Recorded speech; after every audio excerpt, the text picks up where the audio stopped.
Kisah Kaisar Naruhito, Kaisar Jepang masa kini, dari kecil sampai masa hidupnya.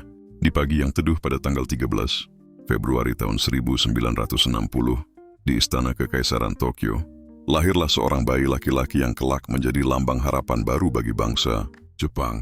Bayi itu diberi nama Naruhito, putra pertama dari Pangeran Mahkota Akihito dan Putri Michiko.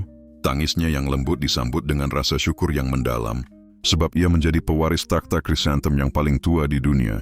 Garis keturunan yang dipercaya berasal dari Dewi Matahari Amaterasu. Sejak kecil, Naruhito tumbuh dalam suasana yang lebih manusiawi dibanding para pendahulunya. Ibunya, Putri Michiko, wanita dari kalangan rakyat biasa, ingin agar putranya mengenal kehidupan di luar dinding istana. Ia mengajarkan nilai kesederhanaan, kasih sayang, dan rasa hormat kepada semua orang tanpa memandang status.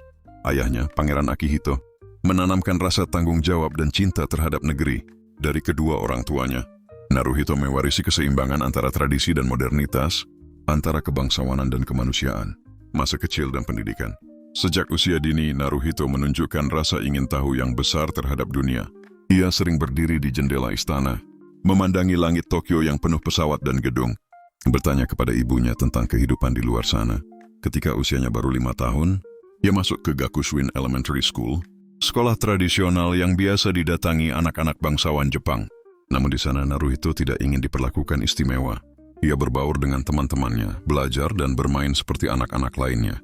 Ia gemar mempelajari sejarah dan geografi, terutama tentang sungai dan jalur perdagangan air di Jepang. Hobi ini menuntunnya kepada minat besar terhadap ilmu hidrologi di masa depan. Ia juga belajar bermain biola dan menikmati musik klasik. Ketika menginjak remaja, Naruhito mulai diajarkan tentang tugas dan tanggung jawab seorang pewaris takhta. Ayahnya sering mengajaknya menghadiri upacara kenegaraan, memperkenalkannya kepada rakyat, dan menanamkan pentingnya menjadi simbol bangsa yang menyatukan. Namun, Naruhito juga mengalami pergulatan batin. Di satu sisi ia harus menjaga kehormatan istana, di sisi lain ia ingin hidup seperti remaja biasa. Setelah lulus dari Gakushouin University dengan gelar sarjana sejarah, pada tahun 1982, Naruhito memutuskan untuk melanjutkan studi ke luar negeri, suatu langkah-langkah bagi seorang pewaris takhta. Ia memilih Universitas Oxford di Inggris, belajar di Merton College dengan fokus pada sejarah transportasi air di Inggris, abad ke-18. Di Inggris inilah Naruhito merasakan kebebasan sejati. Ia bersepeda di sepanjang sungai Thames, mengunjungi perpustakaan tua, dan menikmati hidup tanpa pengawal yang selalu menempel. Ia menulis tesis tentang sistem kanal Inggris, yang kemudian menjadi dasar minat akademiknya terhadap air dan transportasi. Ia bahkan mengatakan bahwa masa-masa di Oxford adalah salah satu pengalaman paling berharga dalam hidupnya, sebab ia belajar memahami dunia dan dirinya sendiri, kehidupan dewasa dan cinta yang mengharukan. Sekembalinya ke Jepang, Naruhito memulai tugas-tugas resminya sebagai putra mahkota.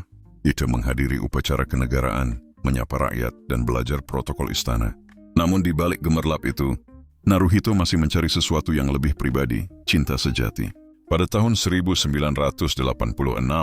dalam sebuah acara teh di Tokyo, Naruhito bertemu dengan seorang wanita cerdas bernama Masako Owada, putri seorang diplomat dan lulusan Universitas Harvard. Kecerdasan dan pesona Masako membuat Naruhito jatuh hati seketika, namun perjalanan cinta mereka tidak mudah.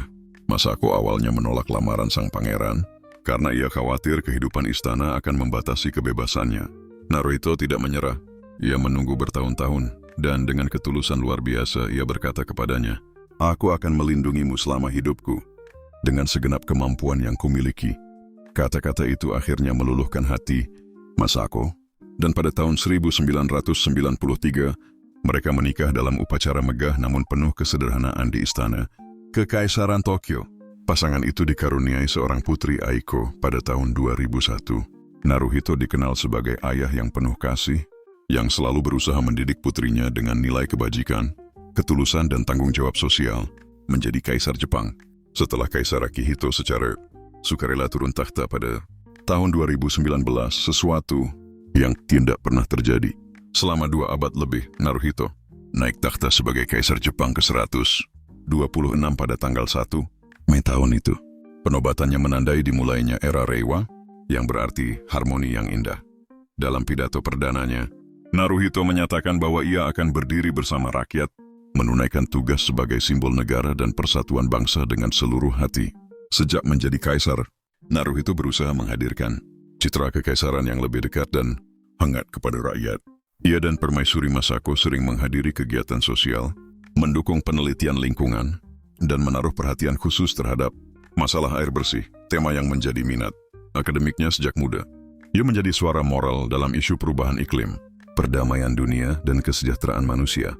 Ketika pandemi melanda dunia pada tahun 2020, Naruhito tampil memberi semangat kepada rakyatnya melalui pesan yang menenangkan, menyerukan saling tolong-menolong, serta menegaskan bahwa setiap individu memiliki peran dalam menjaga kehidupan bersama.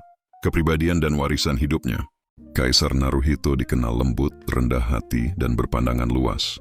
Ia adalah cerminan Jepang modern, negara yang menghormati tradisi namun terbuka terhadap dunia. Berbeda dari para pendahulunya yang sering berjarak dari rakyat, Naruhito berusaha menumbuhkan hubungan yang lebih manusiawi antara istana dan masyarakat.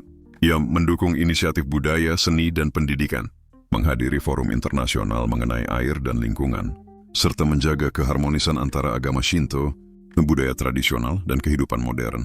Bersama Permaisuri Masako, ia menjadi lambang pasangan yang kuat, menghadapi tekanan dan tugas besar dengan ketulusan. Kini di usia lebih dari 60 tahun, Kaisar Naruhito tetap menjalankan tugasnya dengan tenang dan penuh dedikasi. Ia sering terlihat tersenyum di depan rakyatnya, menyapa anak-anak, dan berbicara dengan para peneliti tentang masa depan bumi. Di balik sorot matanya yang teduh, tampak tekad untuk menjaga nilai-nilai yang diwariskan leluhurnya, sambil menuntun Jepang menuju dunia yang penuh kedamaian dan keharmonisan. Akhir kata, kisah hidup Kaisar Naruhito bukan sekadar kisah seorang penguasa, melainkan kisah seorang manusia yang berjuang menjaga keseimbangan antara tradisi dan kemajuan, antara tanggung jawab besar dan kelembutan hati. Ia adalah Kaisar Reiwa, lambang dari harmoni yang indah, yang menuntun Jepang di abad ke-21 dengan kebijaksanaan, kasih, dan ketenangan jiwa. Hal-hal yang telah dilakukan Kaisar Naruhito selama hidupnya disusun secara kronologis dan disertai penjelasan tentang arti serta dampaknya, supaya kamu bisa melihat perjalanan hidupnya bukan hanya sebagai kisah istana, tetapi juga sebagai kisah seorang manusia yang tumbuh menjadi simbol bangsa Jepang modern. Mulai masa kecil dan pendidikan. 1. Membuka tradisi pendidikan kekaisaran.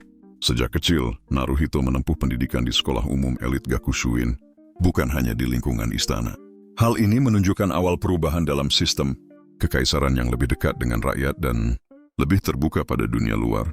2. Mendalami sejarah dan geografi. Ia sangat tertarik pada sejarah Jepang serta sistem air dan jalur perdagangan sungai. Ketertarikan ini kelak menjadi dasar minat ilmiahnya terhadap sumber daya, air, dan transportasi. 3. Menjadi putra mahkota yang belajar di luar negeri, Oxford, Inggris, pada tahun 1983 hingga 1985. Sekolah di Merton College, Oxford University, fokus pada sejarah transportasi air Inggris abad ke-18. Ia adalah pewaris takhta Jepang pertama yang belajar lama di luar negeri, mencerminkan modernisasi monarki Jepang. Ia menulis tesis berjudul The Thames and Waterways in the History of Transport in 18th Century Britain. 4. Mempromosikan pemahaman lintas budaya. Saat di Inggris, Naruhito memperkenalkan budaya Jepang kepada masyarakat Eropa dan menjalin banyak hubungan internasional yang kemudian memperkuat citra Jepang di dunia. Kehidupan pribadi dan perkawinan. 5. Menikahi Masako Owada, 1993.